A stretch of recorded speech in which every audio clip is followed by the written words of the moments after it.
HOA Karen called the cops claiming our lake was a weapon. The judge stripped her of HOA power. Have you ever heard of someone trying to outlaw a lake? No, seriously. A lake. Not a jet ski. Not a boat. Not even a man-made fountain. An actual, natural, God-given lake. That's what our HOA president Karen decided was too dangerous to exist. And when I say dangerous, I mean, she said our lake was a weapon of mass destruction. Yeah, my jaw hit the dock too.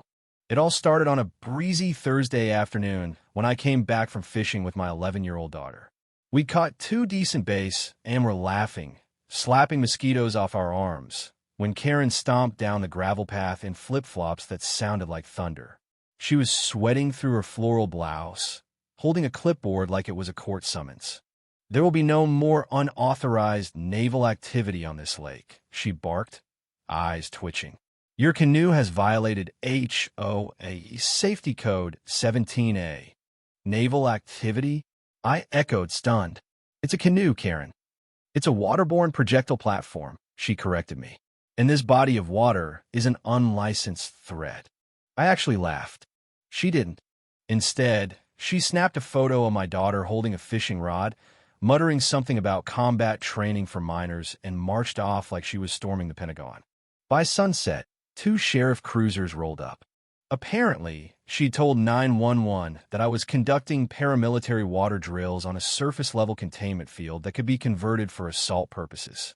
She even had the nerve to email drone footage she'd taken from her own roof, with annotations pointing at my canoe saying possible artillery staging. The deputy apologized before even stepping out. Sir, he said, trying not to smile, is this about the lake again? Oh yeah. Again, because last month, she said a dragonfly nesting log was a hazard. The month before that, the lake's reflection at sunset was causing migraines. Her HOA rulebook was thicker than a city zoning plan, and 90% of it was stuff she typed up herself. But here's the twist. Twist number 1. One of the deputies was new. And he wasn't just any deputy. He was Judge Alan Merrick's nephew. The same federal judge who had quietly bought a weekend cabin just 4 lots down the shore. We didn't know that. Karen definitely didn't know that. So when she started ranting about how the terrorist lake needed to be confiscated or drained, the deputy calmly hit record on his body cam. She said, and I quote, "If you don't take action today, I will submit this lake as evidence to Homeland Security." The other officer said, "Ma'am, it's water." Her reply, "It's strategic water. I read online that China's doing this." I thought I was going to die of laughter. But Karen was dead serious. After the officers left embarrassed, shaking their heads, I figured that was it. Oh no. Twist number 2.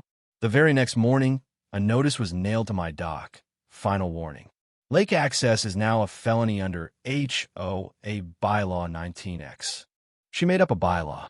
She called my lake access a felony. Now, I've worked in environmental engineering for over 15 years. I've helped write water use policy in 2 states. And this lake? It was legally protected, co-owned by all 12 lakeside homes, and under a county easement that overrides HOA policy. So I didn't call a lawyer. I called the county water board and attached her notice. Then I emailed that to the judge's private inbox with a personal note. Thought you'd like to see what your HOA president is up to before she reports the fog as chemical warfare. By Sunday, Judge Merrick showed up, not in a robe, in jeans, ball cap, and mirrored shades. And Karen?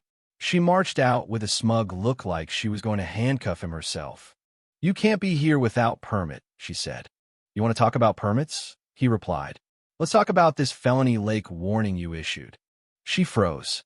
"You're trespassing on HOA grounds." He lifted a paper.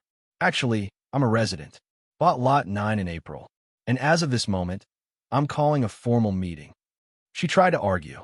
He read aloud every violation she'd printed, every fake bylaw, every report she filed with police, complete with audio from the deputy's body cam.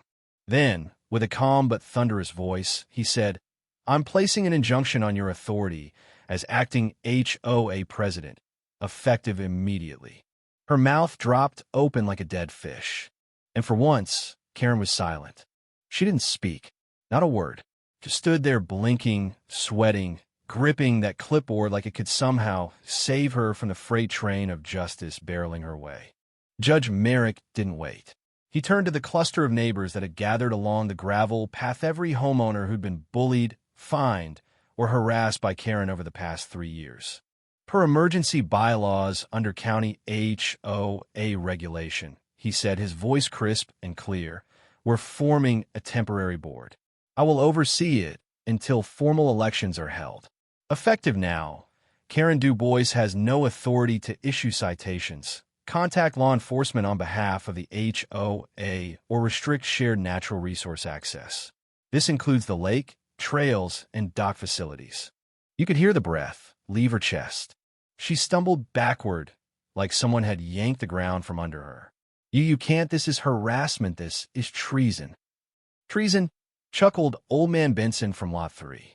Karen, this isn't the Pentagon. It's a neighborhood with kayaks. And then it got even better. Mamie's wife stepped forward holding a small white binder.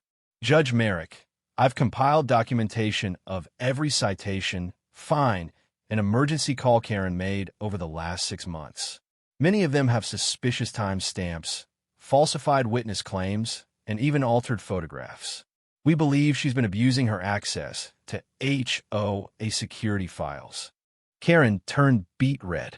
You broke into my files? No, Maya said, smiling. You left the password taped under your welcome mat. It was literally Karen 123. Laughter erupted.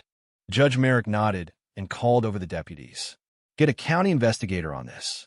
And someone from the audit division. I want every receipt, every dollar spent under her presidency reviewed. But I volunteered.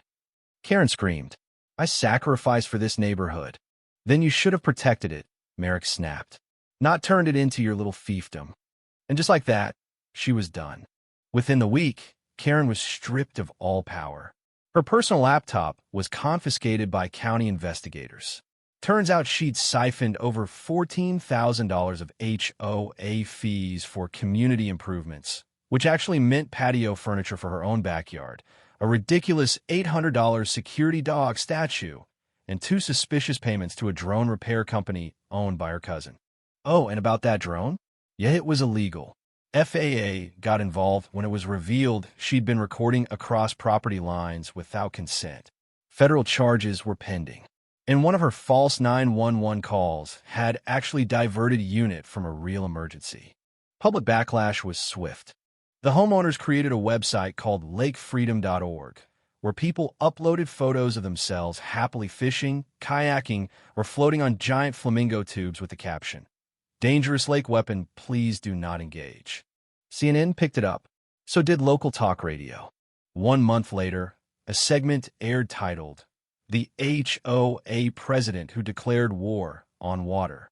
Karen's face was everywhere. Not in a good way. The HOA was overhauled entirely. Every member was voted out. The new board required transparency, term limits, and community service. And guess who they elected as interim president? Maya, the woman who read every bylaw Karen ever wrote and turned it all back on her like a judo throw. What are the first new rules? No more late-night HOA visits. No more secret cameras. And absolutely no more calling the lake a threat vector. Karen tried to file a defamation suit. It was laughed out of court. She eventually moved out. Rumor is she lives in a gated community now. Not as president, just another resident. And wouldn't you know it, someone reported her to their HOA for unpermitted plastic flamingos. Poetic, right? As for us, we threw a lake weapons launch party the following spring. Giant balloons, floating speakers, and barbecue on the dock. Everyone came, even the judge. He brought beer and paddled out with Maya for a quiet chat. I think he liked seeing what peace looks like when tyranny sinks. And me? I just sit on my canoe, sometimes feet dangling in the water, and think. All that chaos because a woman thought she could control a lake. Funny how justice floats. True or false? A lake can be legally declared a weapon if a neighborhood Karen says so. The end.